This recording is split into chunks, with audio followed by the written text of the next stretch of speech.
Bienvenue à la porte du centre prophétique pour les nations. L'objectif que le Seigneur nous a donné, c'est que tu puisses chercher ardemment la présence du Saint-Esprit là où tu es, que le feu de Dieu puisse se répandre abondamment sur ta vie et que la grâce de Dieu puisse se manifester. Les multitudes ne rassasieront jamais ton âme, mais la présence de Dieu fera de toi l'homme ou la femme le plus heureux de la terre.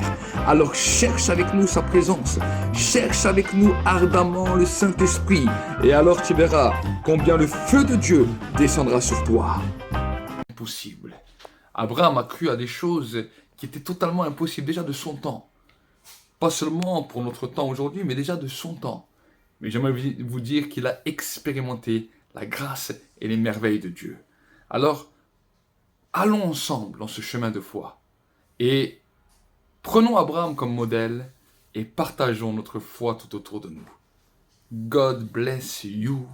Partagez, que Dieu vous bénisse. Dites-nous tout, qui êtes-vous? Donc voilà, je suis le prophète Walid Zouache et nous servons le Seigneur et nous bénissons Dieu pour les programmes que nous sommes aussi en train de faire actuellement. Nous sommes en train de monter une montagne de prières dans lesquelles nous réunissons tous les matins à partir de 5 heures sur notre chaîne Amen. YouTube. Waouh. Et tous les soirs à partir de 18h30 pour une heure de prière. Alors tous les jours, hein, tous les jours, du lundi au dimanche. Du lundi au vendredi, c'est matin et soir. Et le samedi, dimanche, c'est juste le matin. Oui. Alors pourquoi une chaîne de prière? C'est bien plus qu'une chaîne de prière. En fait, c'est une montagne de prière. Vous savez, la Bible nous dit dans l'Ancien Testament que c'est Samuel le premier qui avait créé ce qu'on appelait des écoles de prophètes. Et dans la dimension des écoles des prophètes, ils apprenaient, le prophète venait avec le don et le talent qu'il avait reçu, et il apprenait à ses disciples à prier. Pourquoi? Parce que nous avons pu voir que dans l'église, malheureusement, les gens savent chanter, les gens peuvent louer, mais quand il s'agit de la prière, il y a un vrai besoin, et nous avons pu voir que les gens ne savent pas prier et ne savent pas comment prier. Donc ces temps de prière, c'est vraiment un temps où les gens peuvent apprendre à prier. Nous avons 2 heures par jour dans la semaine et 1 heure chaque jour le week-end, dans lesquels les gens répètent après moi et apprennent à prier. Et nous avons pu voir que Dieu déverse une onction puissante dans lesquelles les gens commencent à s'asseoir et commencent à grandir dans la vie de prière. Amen, alléluia. Donc nous sommes tous invités, hein, Amen. Un prophète. Tout le monde est invité. Alléluia. Tout le monde est invité. Amen, alléluia. Vraiment, ça me fait plaisir de vous recevoir sur ce plateau à distance. Alors, quel est le thème de cette émission, prophète? Alors aujourd'hui, j'aimerais parler avec vous d'un thème qui m'a beaucoup touché, qui m'a beaucoup impacté. Et ce thème s'appelle l'acte de foi d'Abraham. Waouh. Alors, on dit souvent qu'Abraham, c'est le père de la foi, c'est vrai? Bien sûr. Ouais, pourquoi? Abraham était le père de la foi parce que c'était un des hommes qui a su obéir à ce que Dieu lui a dit. Vous savez, avant Abraham, quand on regarde l'histoire de la Bible, nous pouvons voir que dès que l'homme a chuté, Dieu s'est cherché des hommes qui étaient justes sur la terre. Et quand la Bible nous dit que Dieu a regardé sur l'atmosphère de l'humanité, il a découvert que sur la terre, il n'y avait pas un juste, pas même un seul, que tous étaient pécheurs et que tous étaient privés de la gloire de Dieu. Il y en avait quelques-uns comme des Noé, comme des Enoch, mais le cas était rare sur la terre. Alors, la Bible nous dit que Dieu a décidé de sa propre volonté de changer les choses et d'accepter de justifier un homme s'il voulait bien le croire à ce que lui allait lui dire.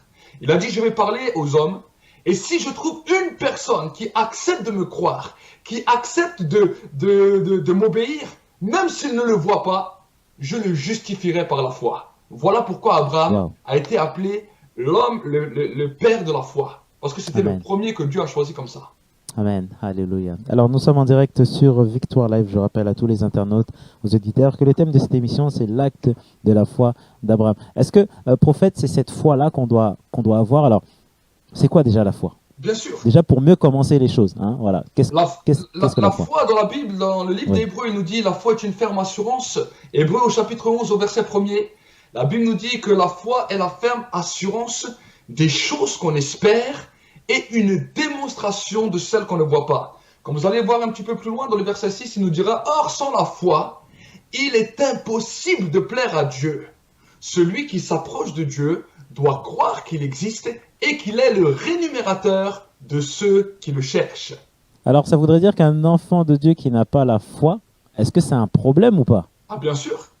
Sans la foi, il est impossible de plaire à Dieu. La foi est le parfum qui plaît à Dieu. Et avec la foi, c'est là où Dieu s'approche de nous. Amen, amen, amen, amen. Alors dites-moi, prophète, qu'est-ce qui booste la foi, en fait, au final?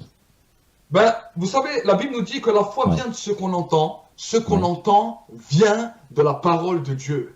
Voilà D'accord. pourquoi il est important de pouvoir avoir notre Bible, et je vous encourage à vous tous qui nous écoutez, d'avoir une Bible dans vos maisons, de commencer à regarder ce que Dieu a dit, de vous en nourrir, de vous en inspirer, parce que Jésus a dit, l'homme ne vivra pas de pain seulement, mais de toute parole qui sort de la bouche de Dieu. Nous avons tous besoin de la foi, parce que vous avez tous un vide en vous. Vous avez tous quelque chose qui vous manque, mais ce qui vous manque, c'est la foi. Et quand vous allez regarder ce que Dieu dit, que vous allez commencer à vous nourrir de cela, cela va commencer à grandir en vous, et cela va exploser, et vous allez vous sentir réellement bien et réellement entier en tant qu'être humain sur la terre. Amen, alléluia. Alors on dit souvent, prophète, que la foi déplace les montagnes, mais de quelles montagnes on parle? Ben, vous savez, nous avons les montagnes des difficultés, les montagnes des problèmes, les montagnes des soucis. Tout homme sur la terre a des montagnes. Qu'ils le veulent ou pas, les Qu'ils montagnes veulent sont ou là. pas. Ouais. Les riches comme les pauvres. Pourquoi? Parce Ouais. que ce n'est pas l'argent qui empêche que les montagnes ne viennent pas. Ouais. On peut voir des gens qui sont très riches, des stars de cinéma, des gens qui ont tout le bonheur du monde apparent, qui commencent à prendre des drogues, qui commencent à se tuer, qui se suicident. Pourquoi? Avec tout l'argent qu'ils ont, avec toute la popularité qu'ils ont, comment ce genre de personne peut arriver à prendre de la drogue, à prendre toutes sortes de choses pour se détruire? La preuve qu'eux-mêmes ont des montagnes, eux-mêmes ont des difficultés. Vous savez, face aux problèmes de la vie, que ce soit les problèmes des fois financiers, que ce soit les problèmes de maladie, que ce soit la mort, nous avons tous un point d'interrogation qui vient, dans lequel la Bible nous dit, dans le livre des Proverbes, que Dieu a mis une part dans sa grâce dans chaque être humain, et c'est à cause de cette grâce que l'être humain est en recherche de savoir qu'est-ce qui va se passer le jour où je quitte cette terre. Il est en recherche de la question de l'éternité. Voilà pourquoi nous avons tous des montagnes dans nos vies. Pourquoi? Parce que la mort, tu peux lui présenter 1 million, la mort n'acceptera pas l'échange. Vous pouvez faire tout ce que vous voulez. Nous avons tous des montagnes et des difficultés dans nos vies. Voilà pourquoi nous avons besoin de la foi en Dieu. Voilà pourquoi nous avons besoin de nous baser en Dieu. Parce que avec notre foi en Dieu, nous avons la capacité d'aller au-delà de la compréhension humaine, au-delà de l'intellect humain, pour pouvoir voir la victoire de Dieu dans nos vies. Amen, alléluia. Alors prophète, dites-moi, quelle a été la relation entre Abraham et Dieu? Voilà, parce que je pense qu'il y a dû avoir une très forte relation, non? Voilà. Alors, Abraham et Dieu, déjà, premièrement, quand Dieu a commencé à se révéler à Abraham, Abraham était un idolâtre. Ouais. Il n'était pas quelqu'un qui cherchait Dieu, n'était pas quelqu'un qui cherchait Dieu personnellement, mais la Bible nous dit que c'est Dieu qui s'est révélé à Abraham, et quand Dieu a commencé à se révéler à Abraham, Abraham a décidé, de sa propre volonté, d'accepter de suivre Dieu dans le chemin qu'il avait tracé pour lui. C'est-à-dire qu'il y a eu une décision, prophète. C'est une décision. Ok, très bien. Ouais. De la même manière, à tous ceux qui m'entendaient aujourd'hui, peut-être pour la première fois, vous n'avez jamais entendu le message de l'Évangile, le même Dieu qui s'est révélé à Abraham veut se révéler dans vos vies à travers Jésus-Christ. Et si tu l'acceptes aujourd'hui, si tu acceptes d'être déterminé, comme un jour Abraham a été déterminé, Abraham ne savait pas où il allait. Il a décidé d'accepter de le suivre. Il a décidé d'accepter de renoncer à sa culture, à sa façon de penser, à l'idolâtrie qu'il commettait lui-même. Mais la Bible nous dit qu'en acceptant cela, Abraham a vécu une vie extraordinaire. Et j'aimerais te dire que si aujourd'hui tu acceptes Jésus comme Seigneur et Sauveur, tu auras l'exclusivité non seulement du ciel, mais tu pourras vivre une vie avec l'assurance. Tu pourras vivre une vie dans laquelle tu auras la joie et la paix qui va t'accompagner. Et toutes les situations de ta vie, tu verras qu'en ayant confiance en Dieu, tu pourras aller au-delà de tout ça. Oui. Prophète, dites-moi, comment faire confiance à Dieu dans cette période, on va dire, qui est un peu difficile, qui est un peu bizarre quand même, non? Vous savez, dans cette période, je crois que c'est le meilleur moment pour faire confiance à Dieu. Les politiques ne peuvent pas vous aider. Les médecins ne peuvent pas vous aider. Votre travail ne peut pas vous aider. Et ils vous laissent confiner à la maison. La politique vous dit de rester chez vous. On vous limite tout. Le seul qui n'a aucune limitation et qui, bien même si tu te retrouves enfermé seul chez toi, c'est Dieu qui a aucune limitation. Alléluia. C'est le meilleur moment de pouvoir se poser sur Dieu. Amen. Waouh, waouh, waouh, waouh, waouh. C'est-à-dire que Dieu est la seule et l'unique solution. Bien sûr. Le coronavirus ne fait pas peur à Dieu. Rien sur la terre ne fait peur à Dieu. Nous sommes des hommes, nous sommes limités. Mais Dieu est illimité. Et celui qui commence à marcher avec Dieu, qui commence à mettre son espoir en Dieu, tu vas découvrir le mystère de l'infinie grandeur de Dieu. Et ça, rien ni personne ne pourra te retenir ni t'arrêter. Oui. Alors, prophète, dans ces temps de confinement, de déconfinement, ça dépend de là où on se trouve. C'est la foi, en fait, devrait beaucoup plus grandir. C'est-à-dire que si je suis là dans cette situation actuelle, par exemple, avec je suis confiné chez moi, je dois beaucoup plus rechercher Dieu. C'est ça, prophète? Bien sûr. Parce que la Bible nous dit que, vous savez, à un moment donné, Jésus il est en train de parler avec la Samaritaine. Et quand il parle à la Samaritaine avait des pensées bien cadrées, bien raisonnées par rapport à Dieu. Et Jésus lui dit, tu sais, ce n'est pas maintenant le temps où Dieu, on peut que le trouver sur une montagne, ou dans un endroit, ou dans une église, ou dans un bâtiment. Il dit, voici l'heure, et elle est venue, où les vrais adorateurs adoreront le Père en esprit et en vérité. Car Dieu est esprit, et il faut que ceux qui l'adorent en esprit et en vérité. Si notre spiritualité avec Dieu se limite simplement dans un bâtiment, si elle se limite simplement dans un endroit bien défini, alors j'aimerais te dire que tu ne connais pas réellement Dieu. Parce que le Dieu que nous servons, le Dieu que je sers, est un Dieu qui est omnipotent, omniscient, omniprésent. Amen. Il est partout à la fois, il est dans ma maison, il est dans mon cœur. Je suis moi-même le temple du Saint-Esprit dans lequel je transporte sa présence. Je suis vecteur de sa présence et à cause de cela, je sais que partout où je vais, quand je commence à élever ma voix, à fermer mes yeux, il est là, il est là, il est là et je ne crains aucun mal. Amen. Alléluia. Waouh, waouh, waouh, waouh. Nous bénissons vraiment le Seigneur pour cette émission. Prophète, on passe une belle émission, hein? Non? Amen. Il y a beaucoup de choses, vraiment, que toute la gloire soit rendue à Dieu. Prophète, dites-moi, je me suis toujours imaginé en me disant, mais les personnes qui étaient autour d'Abraham quand même, parce que Abraham, voilà, donc la foi d'Abraham, c'était une foi presque parfaite, hein, un prophète, on pourrait dire ça. Est-ce que cette foi-là a boosté tout l'entourage d'Abraham? Et des fois, est-ce que ça peut nous arriver, le fait que j'ai une foi une belle foi, voilà, je me rapproche plus de Dieu, est-ce que je peux contaminer, au fait, les personnes qui sont autour de moi? Bien sûr. La foi est plus contagieuse que le coronavirus. Vous savez, la foi, quand nous commençons à la manifester, et je l'ai pu le voir moi-même dans ma vie plein de fois, beaucoup de fois, et j'ai pu voir aussi des histoires dans la Bible, nous avons pu voir que Abraham avait pris son neveu qu'on appelait Lot. Et la Bible nous dit que simplement parce qu'il était toujours avec son tonton et qu'il restait toujours avec lui, la foi l'avait impacté. De sorte que même quand Lot était dans Sodome et Gomorrhe, il a pu continuer à marcher avec Dieu et il a pu reconnaître l'arrivée des anges de Dieu qui venaient dans la ville. Vous savez, quand nous commençons à marcher avec Dieu, nous reconnaissons non seulement quand il nous visite, mais nous reconnaissons aussi quand il envoie ses messagers. Parce que Dieu enverra toujours des messagers. Dieu enverra toujours des émissaires de son royaume, des ambassadeurs de son royaume pour libérer un message.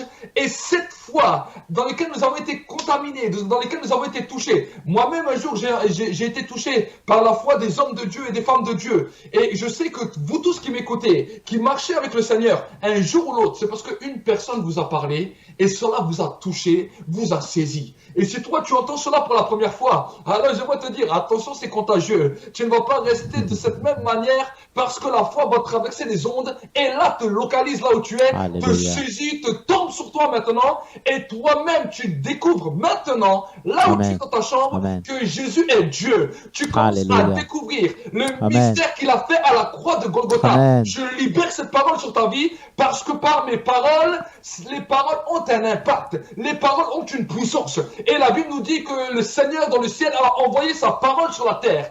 Il l'a envoyée pour nous sauver. Il l'a envoyée pour nous guérir. Donc maintenant, cette parole qui habite en moi, je la prends maintenant, je la jette sur ta vie pour que tu Amen. reçoives le salut, la guérison, Alléluia. le miracle Amen. et la délivrance au nom de Jésus. Au nom de Jésus, on reçoit, prophète. Donc la foi nous ramène quelque part, Bien sûr, dans un endroit précis. bien sûr.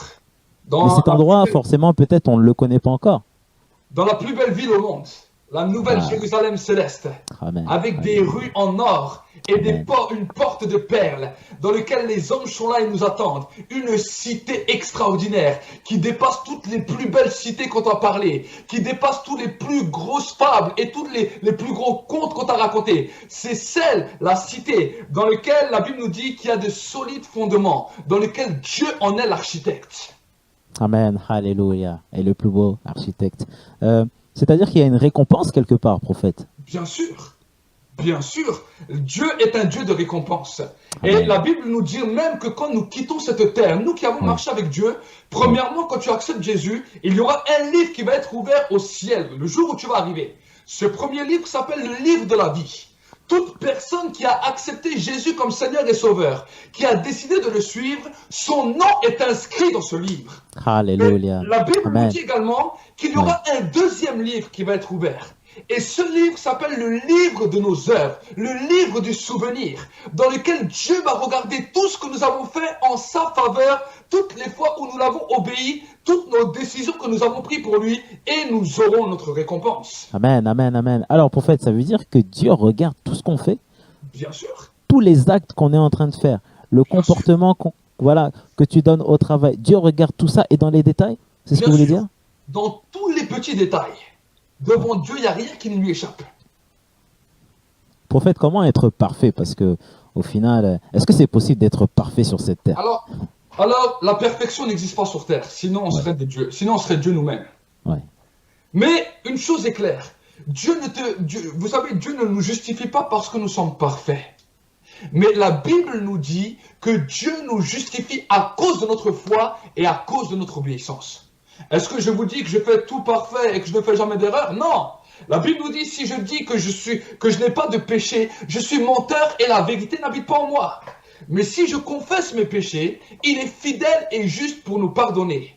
Vous savez, la différence avec la religion et l'évangile, c'est que l'évangile va te demander toutes sortes de choses pour essayer d'avoir une faveur et pour essayer d'être justifié de tes péchés. La Bible te dit que tu es pécheur, elle le reconnaît, c'est normal. Elle te demande de demander pardon à Dieu, c'est quelque chose de normal.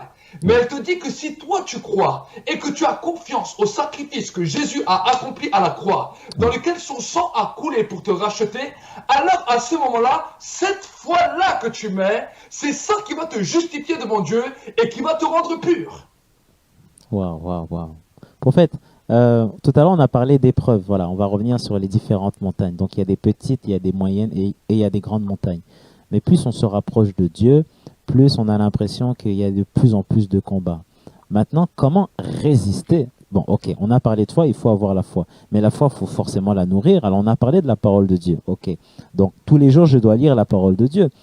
Mais je n'y arrive pas. C'est-à-dire que j'ai l'impression que les épreuves que je rencontre me dépassent. Et ça va beaucoup plus loin, c'est que ces épreuves aussi commencent, on va dire, à atteindre ma foi. Qu'est-ce que je devrais faire?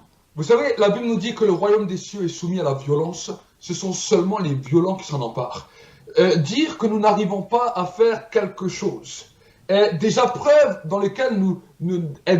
que nous lâchons déjà sans avoir commencé. Vous savez, si Dieu nous demande de faire des choses, c'est qu'il sait qu'on a reçu la capacité et la force de le faire. Et Dieu savait très bien que l'homme était faible. Voilà pourquoi il a envoyé son Esprit Saint. Voilà pourquoi il a envoyé le Saint-Esprit. Et à cause du Saint-Esprit qui est en nous, nous avons la capacité de marcher. Vous savez, si maintenant on a parlé d'épreuves, et c'est bien que mon frère, tu as souligné ça, Ouais. Vous savez, toutes les épreuves de la vie ne sont que des examens blancs pour l'épreuve finale. Wow. Vous savez, Chaque homme dans cette terre aura Ouais. une épreuve finale et nous aurons tous la même. Ouais. Mais toutes les épreuves que nous sommes en train de traverser, c'est simplement un examen blanc pour nous préparer. Et si si nous échouons des fois les examens blancs, c'est pas grave. L'essentiel, c'est de ne pas louper l'examen final. Et l'apôtre Paul nous parlera de cet examen final. Il nous dira que le dernier ennemi que nous aurons à vaincre, chacun d'entre nous, c'est la mort. Quand la mort viendra devant vous, et c'est pour cela que j'aimerais vraiment venir là-dessus. Pourquoi? Parce que la mort prématurée a touché beaucoup de personnes, a touché beaucoup d'hommes et de femmes, et nous pouvons voir que le diable et même les sorciers, le monde occulte travaillent là-dessus, dans lequel il essaye de tuer les gens avant leur temps, ce qu'on appelle la mort prématurée.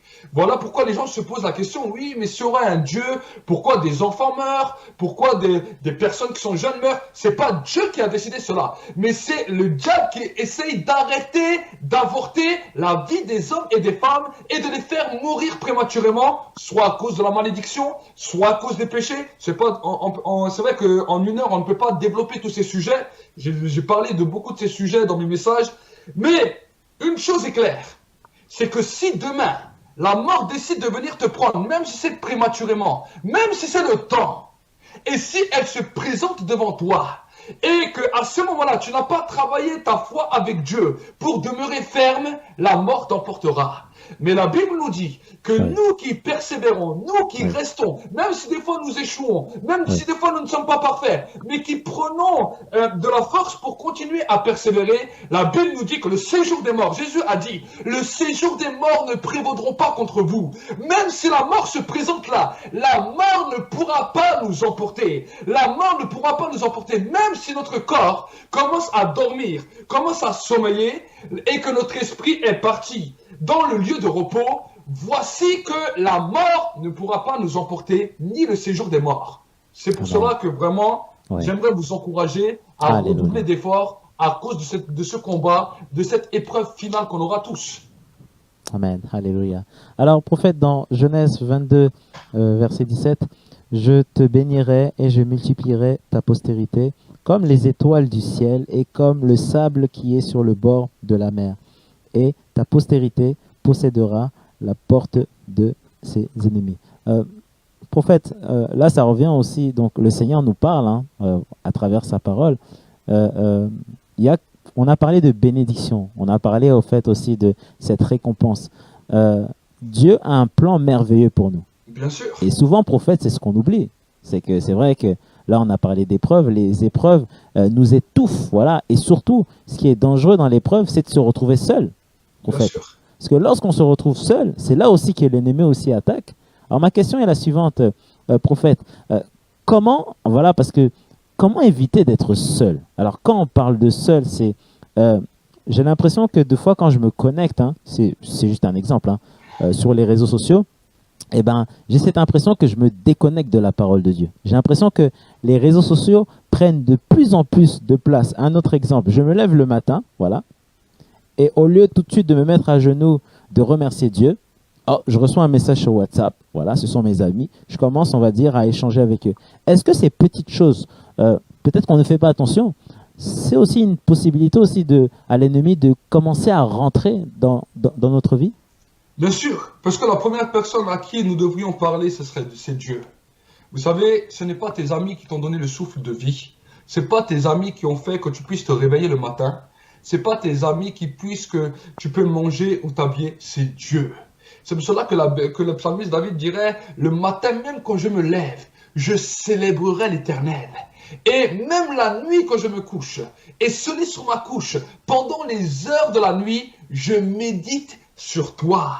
Vous savez, le diable essaie d'utiliser toutes sortes de choses pour essayer de nous faire oublier Dieu. On va au travail, on a nos enfants, on a nos familles, et au début, le diable avait vu que malgré cela, les gens trouvaient quand même un temps pour pouvoir prier. Les gens pouvaient quand même trouver un temps autour d'un feu de pouvoir célébrer Dieu. Alors voici que la technologie a commencé à venir, on a commencé à nous donner la radio. Et les gens ont commencé à écouter les radios. Ça ne suffisait pas, il nous fallait la télévision. La télévision ne suffisait pas, on a créé l'ordinateur. L'ordinateur ne suffisait pas, maintenant on a les téléphones. Mais La technologie est toujours là pour nous faire perdre le temps. On ne dit pas qu'on ne l'utilise pas à bon escient. Si nous sommes sages et que nous pouvons l'utiliser à bon escient, c'est quelque chose d'extraordinaire. Mais si la technologie commence à s'emparer de nous et nous faire oublier l'existence même, pourquoi nous sommes sur cette terre? Tu n'es pas sur cette terre pour partager sur les réseaux sociaux. Tu es sur cette terre pour adorer Dieu. Tu es sur cette terre pour rendre un culte à Dieu. Alléluia. Parce qu'un jour, ce n'est pas devant les réseaux sociaux que tu auras à rendre compte. Ce n'est pas devant Facebook ou YouTube ou je ne sais quel autre réseau social. C'est devant Dieu que tu auras des comptes à rendre. Et alors là, aucun réseau social ne pourra témoigner pour toi. Ni Facebook, même si tu étais son bon ami. Même tous tes amis de la terre, personne ne pourra dire « Oh, mais je l'ai quand même bien aimé, c'était une bonne personne. » Eux, ils auront tellement peur pour eux-mêmes qu'ils vont gérer leur propre vie et toi, tu seras seul. Et là, tu diras « Seigneur, j'ai échoué. » Oui. Alors, prophète, alors, tout ça, donc ça veut dire qu'on va se retrouver seul. Donc le salut est personnel, c'est ça? Le salut est personnel. Ouais. Le salut est personnel, mais Dieu a permis que sur la terre, pour pouvoir nous booster, pour pouvoir y arriver, on puisse être ensemble dans ce qu'on appelle le corps de Christ, dans lequel Dieu a permis que chaque personne puisse intégrer une église locale, dans lequel je vais trouver des frères et des sœurs pour pouvoir partager et échanger ma foi, et pour pouvoir ensemble évoluer, que là où je suis faible, celui qui est fort va m'aider, et que peut-être là où moi je suis fort, celui qui est faible, je vais l'aider. Donc au final, nous ne sommes pas seuls alors, si je comprends bien. Sur terre, nous ne sommes pas seuls. Très bien. Mais au ciel, le jour du jugement dernier, nous serons tous seuls. Oui. Vous savez, je donne souvent l'exemple, à l'école, nous pouvons être à plusieurs. Pendant des fois les révisions, nous pouvons être à plusieurs en classe, dans lequel un collègue peut nous aider, un autre collègue peut nous aider là où on a des difficultés, le prof peut échanger avec nous, il peut nous aider, il peut nous échanger. Mais le jour de l'examen, pourquoi? Parce que le temps où nous sommes ensemble, on se prépare simplement pour le jour de l'examen.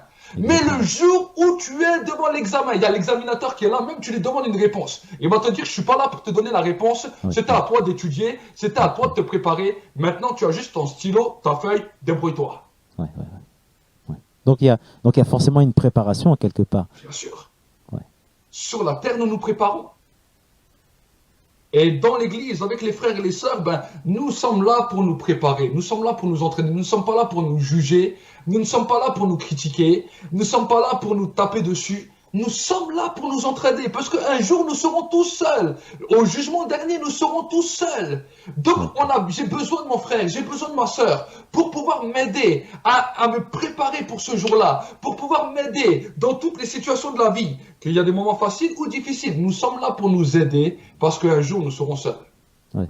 Prophète, dites-moi, forcément il y a dû avoir un secret entre Abraham et Dieu. Moi, je me suis toujours posé la question, est-ce que ce secret, ce ne serait pas tout simplement la relation avec Dieu? Une relation permanente.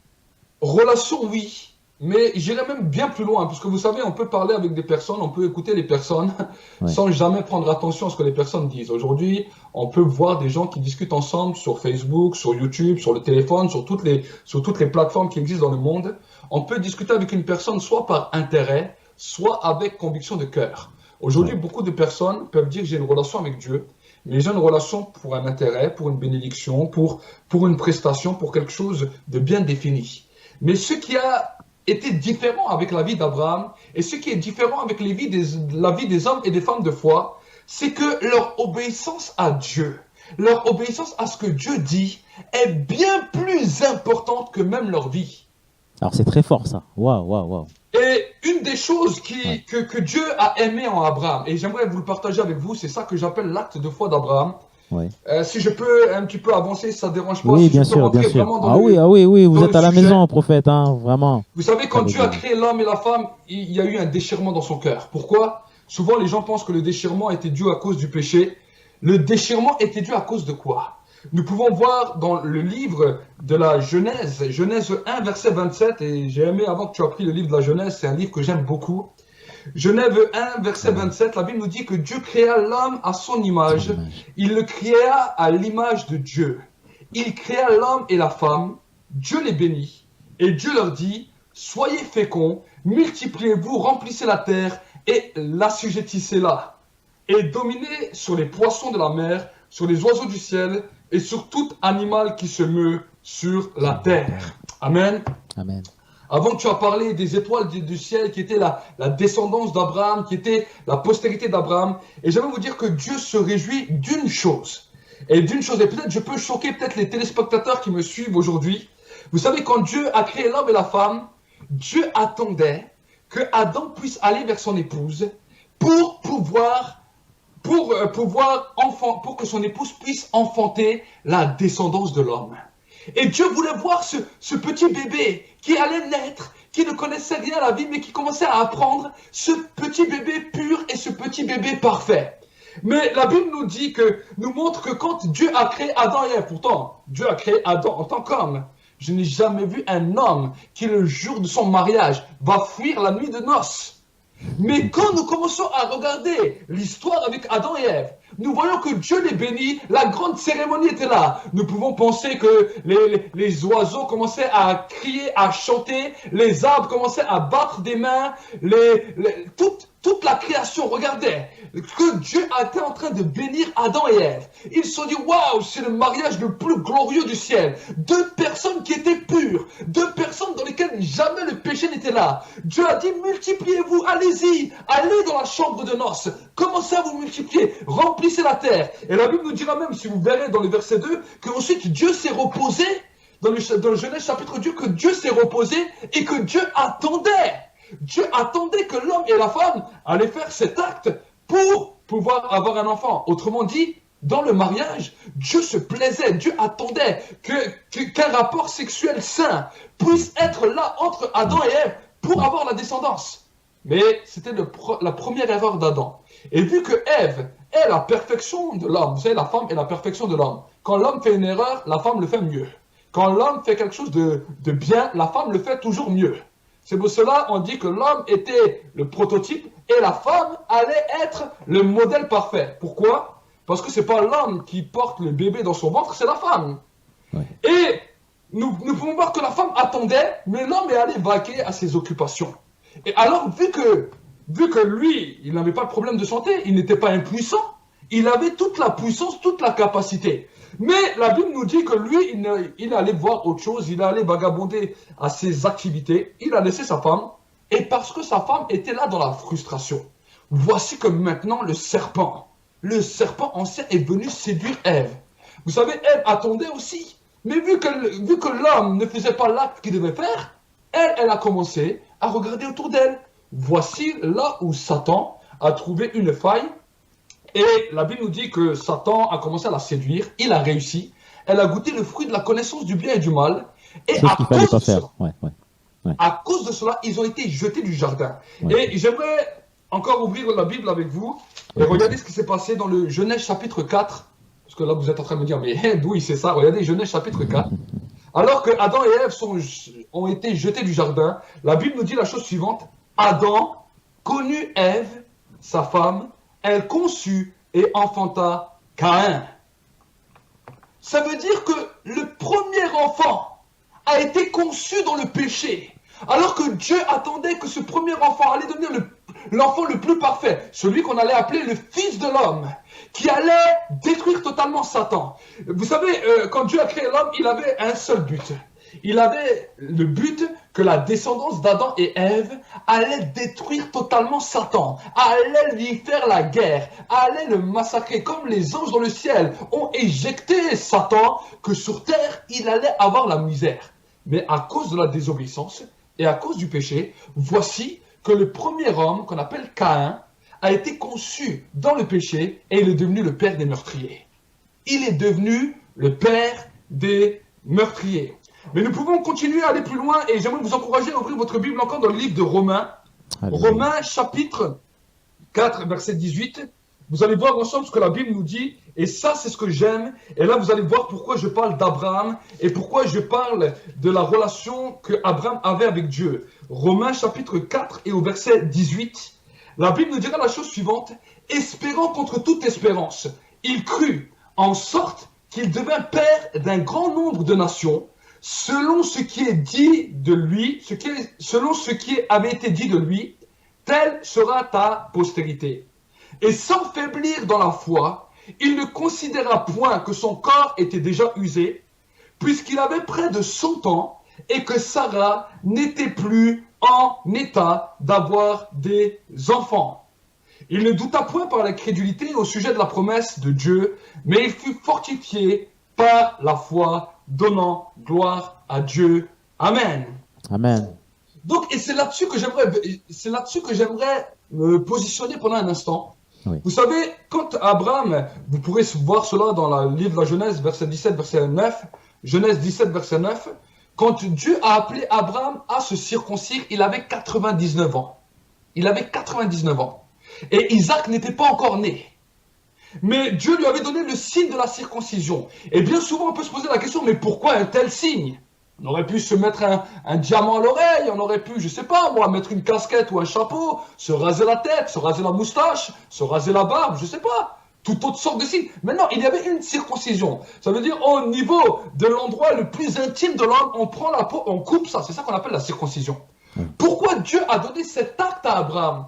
Il a donné simplement cet acte parce qu'un jour, quand Dieu avait créé Adam et Ève, il a créé un homme totalement avec toute sa force, toute sa puissance. Il avait la capacité de pouvoir faire un enfant et une femme, il a refusé.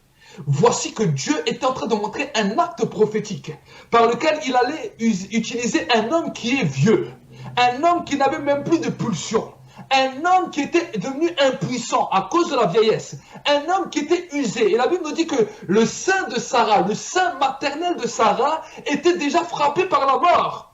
C'était un vieux qui n'avait même plus d'envie, même plus de capacité. Et Dieu lui dit, je vais faire de toi, je vais te donner une descendance et tu auras un fils. Et la Bible nous dit que Abraham a cru à cela. Et quand Melchisedec est venu voir Abraham, il lui a dit, l'année prochaine, tu auras un fils. Imaginez, il a 100 ans. C'est comme si vous allez voir votre voisin qui est 100 ans, qui est un vieux. Vous le voyez avec la barbe, vous le voyez tout rabougri avec sa vieille canne, en train de marcher comme ça. Tu vois sa femme qui est à moitié morte. Tu vas lui dire, l'année prochaine, vous aurez un enfant. Lui, il va te regarder, il va dire, toi, t'es fou. Mais, Melchisedec, quand il a dit ça à Abraham, Abraham a dit, bon, si il a dit, j'ai essayé, ça fait des mois, avec ma femme, d'avoir des relations, ça marche plus. Il n'y a plus rien qui marche, je suis un vieux, c'est fini. Mais si Dieu m'a dit, je vais croire à ça. Il a dit que l'année prochaine, tu auras un fils. Alors un jour, qu'est-ce qui s'est passé? C'est ce qui est écrit dans le livre de Romains. Il ne douta point, espérant contre toute espérance. Il ne douta point par l'incrédulité. Ça veut dire, un jour, il devait faire un acte. C'est bien beau de dire, bon, l'année prochaine, j'aurai un enfant. Si tu regardes simplement ta femme d'un coin de l'œil, l'enfant ne va jamais venir. Donc, il a dit à Sarah, écoute Sarah, dans 2 semaines, tu vas te préparer, tu vas te faire toute belle. Moi, je vais mettre mon plus beau costard, je vais mettre mon plus beau habit, tu vas le mettre le parfum et tout. Et ensemble, on va aller dans la chambre secrète. Dans la chambre secrète pour faire ensemble l'acte que nous devons faire pour que ce bébé que Dieu nous a promis va venir. Amen. Et la Bible nous dit, imaginez, Sarah, Dieu l'a regardé, elle a dit, bon, si mon mari a dit ça, je vais essayer. Elle s'est mise belle et tout, elle ne sait pas comment ça va se passer. Voici, ils rentrent dans la chambre. Ils se regardent l'un et l'autre. Le corps est pratiquement mort, il est usé, le corps des deux. Mais au moment où ils se font un bisou, voici que la puissance du miraculeux descend. Voici que le Saint-Esprit vient. Et les corps commencent à prendre vigueur. Les corps commencent à prendre vie et le miracle se produit et Isaac arriva. Waouh. Alléluia. Voilà pourquoi. Amen. Ce qui est étonné, il a dit Adam avait toute sa force, avait toute sa vigueur, avait tout. Il n'a pas obéi. Ce vieux bonhomme qui était déjà usé par la mort allait faire un acte qu'il n'était jamais capable de faire. Il a obéi et il a vu le miracle et il a vu la promesse. Quand Dieu a vu ça, et vous savez, le jour où un jour je parlais avec Dieu, je discutais avec Dieu, le Seigneur m'a dit, c'est à cause de cela que j'ai appelé Abraham, le père de la foi. Parce que si, à cause de l'acte qu'il a fait, il a racheté le péché d'Adam. Le péché qu'Adam avait fait, Abraham l'a racheté.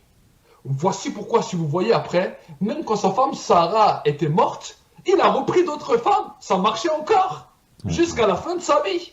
Jusqu'à la fin de sa vie, il était rempli de vigueur, il était rempli de vie. Je sais que peut-être, vous qui êtes là, vous êtes choqués de cela, vous dites, mais comment qu'il parle? Mais j'aimerais te dire que c'est la parole de Dieu. Voilà pourquoi le diable essaie de débrider la sexualité aujourd'hui. Parce qu'il sait que Dieu regarde, surtout quand un homme et une femme se marient, Dieu prend plaisir. Et Dieu prend plaisir à la sexualité. Mais le diable, vu qu'il sait ça, il vient amener tout ce qu'on appelle l'adultère, la fornication, la masturbation, toutes ces choses-là, pour que Dieu tourne son regard et dise non, je n'ai pas créé l'homme pour cela. Voilà pourquoi le diable s'acharne contre la sexualité et voilà pourquoi nous sommes remplis de cela dans les télévisions, dans les internets, dans tout. Pourquoi? Parce qu'il y a un mystère qui est derrière et Dieu aime le mariage et Dieu aime quand le mariage est consommé dans l'obéissance à ce que Dieu dit. Amen. Donc ça, c'était vraiment un acte de foi d'Abraham. Mais vous savez, nous pouvons voir dans la vie d'Abraham que Abraham, avant d'avoir été appelé l'ami de Dieu, parce que là, par cet acte de foi, il a été appelé le père de la foi. Oui, oui. Mais la Bible nous dit que pour pouvoir avoir été appelé l'ami de Dieu, Abraham a eu 3 obéissances de foi. 3 différentes obéissances de foi. Nous pouvons voir la première obéissance de foi dans le livre de Hébreux au chapitre 11 et au verset 8. Nous allons prendre ensemble la Bible, Hébreux au chapitre 11 et au verset 8. Regardez ce que la Bible nous dit, c'est la première obéissance de foi dans laquelle Abraham a commencé. La Bible nous dit, c'est par la foi qu'Abraham, lors de sa vocation, obéit et partit pour un lieu qu'il devait recevoir en héritage et il partit sans savoir où il allait. Ça, c'est la première dimension, c'est la dimension du chemin. Vous savez, Jésus a dit la chose suivante dans le livre de Jean 14, verset 6. « Je suis le chemin, je suis la vérité et je suis la vie. » Il y a 3 dimensions de foi, 3 obéissances de foi que chaque croyant doit commencer à comprendre, à saisir, à maintenir pour pouvoir être appelé ce qu'on appelle l'ami de Dieu. Et le premier acte de foi d'Abraham, c'était marcher sur le chemin. Jésus a dit, je suis le chemin. Et Abraham, sa première dimension, c'est Dieu lui a dit, viens, je t'amènerai dans un pays que je te donnerai comme héritage à toi et à ta descendance. Il a obéi et il est parti. Il a marché sur un chemin dans lequel il ne savait pas où il allait. Et nous-mêmes aussi, quand nous acceptons Jésus au début, nous commençons à suivre ce chemin sans savoir où on va, sans savoir où on marche, mais on obéit. Voici que le deuxième acte de foi, qui se trouve toujours dans le livre de Hébreux, Hébreux chapitre 11 et au verset 11, la Bible nous dit, regardez, c'est par la foi que Sarah elle-même, malgré son âge avancé, fut rendue capable d'avoir une postérité parce qu'elle crut à la fidélité de celui qui avait fait la promesse. C'est pourquoi d'un seul homme, et regardez, écoutez bien, d'un seul homme déjà usé de corps, naquit une postérité nombreuse comme les étoiles du ciel, comme les sables qui est sur le bord de la mer et qu'on ne peut compter. Ça, c'est la deuxième. Et pourquoi je vous dis la deuxième? Pourquoi? Parce que dans cette dimension d'obéissance, Abraham a connu la vérité. Dieu lui a dit, dans 1 an, ta femme qui est vieille et toi qui es vieux, vous allez avoir un fils. C'est quelque chose, est-ce que c'est vrai, est-ce que c'est faux, c'est quoi cette bêtise? Si on vient te dire ça quand tu as 100 ans, tu dis bon, il est bien gentil, la personne qui vient de me dire ça, mais est-ce que c'est vrai? Donc on va tester, voir si c'est la vérité. Abraham a testé, et en testant, il a vu que c'était la vérité, puisque son corps a repris vie, le corps de sa femme a repris vie, et maintenant, la promesse s'est libérée. Donc Abraham a cru alors? Abraham a cru. Il n'a pas douté du premier coup en disant non Seigneur, non cette parole c'est pas pour moi. Non, il a dit ok, si Dieu dit, je vais essayer. Je vais essayer. Et voilà pourquoi il a connu la vérité. C'est pour cela que la Bible nous dit que la deuxième des choses, Jésus a dit, je suis premièrement le chemin. Le chemin c'est l'obéissance. La deuxième chose, il dit, je suis la vérité. La parole de Dieu nous dit, la vérité vous affranchira et la vérité vous rendra réellement libre. Vous savez, la Bible nous donne beaucoup de promesses. Mais si tu as commencé à marcher avec Jésus sur le chemin, commence à tester ses promesses. Comme Abraham a testé, teste ses promesses et tu vas découvrir la vérité. Et Amen. cette vérité va t'affranchir. Alors, pardon prophète, alors souvent, ça voudrait dire qu'on ne teste pas, c'est ça? On n'ose pas. Et c'est ça le problème? Bien sûr. Ouais. Les gens alors pourquoi? Parce que pourtant on croit en Dieu, hein? Tous les jours, on acclame le Seigneur, on loue Dieu. Et pourquoi, en fait, voilà, Dieu nous donne des promesses et en fait, on ne veut pas aller nous croyons voir Dieu. Je ne dis pas qu'on ne croit pas à Dieu. Mais l'acte de foi d'Abraham, c'est de faire ce que Dieu te demande de faire. Amen. Vous Alléluia. savez, si Dieu te dit, voilà, je vais te rendre prospère dans un travail, et que toi tu restes sur ton canapé à attendre que les choses se passent, la promesse a été là, mais toi Ouais. tu n'as pas cru en cette promesse, donc tu ne verras jamais la vérité. On peut rater des promesses à cause de ça? On peut Le fait de rater, rester on comme peut ça? louper des Aïe. promesses. Je donne un exemple. Un jour, Ouais. moi-même, j'étais en recherche de travail et j'avais prié, j'avais jeûné, j'avais prié, jeûné, loué, j'avais pas d'argent. Et le Seigneur m'a dit la chose suivante, je vais te donner un travail. J'ai dit, ok, pas de problème. Le Seigneur m'a dit qu'il va me donner un travail. Je suis parti et je suis allé dans l'agence intérim. L'agence intérim était pleine, c'était en 2004, c'était en pleine crise économique, personne n'avait du travail. Et là, je vois les gens, un après l'autre, qui étaient devant moi, qui arrivaient devant la personne, et qui disaient à la femme, oui, est-ce que vous avez du travail? La personne dit, non, pour le moment, il n'y a rien, laissez vos coordonnées, et je vous rappellerai. Ouais, Mais ouais, moi, Dieu m'a dit, je vais te donner du travail. ouais, ouais. Donc tu es parti jusqu'à là-bas, prophète. Je suis Hein? Vous allé, êtes parti. et quand Ouais. j'arrive devant l'hôtesse là qui était là devant moi, je ne lui demande pas si elle a du travail. Je lui ai dit, bonjour madame, écoutez bien la chose suivante.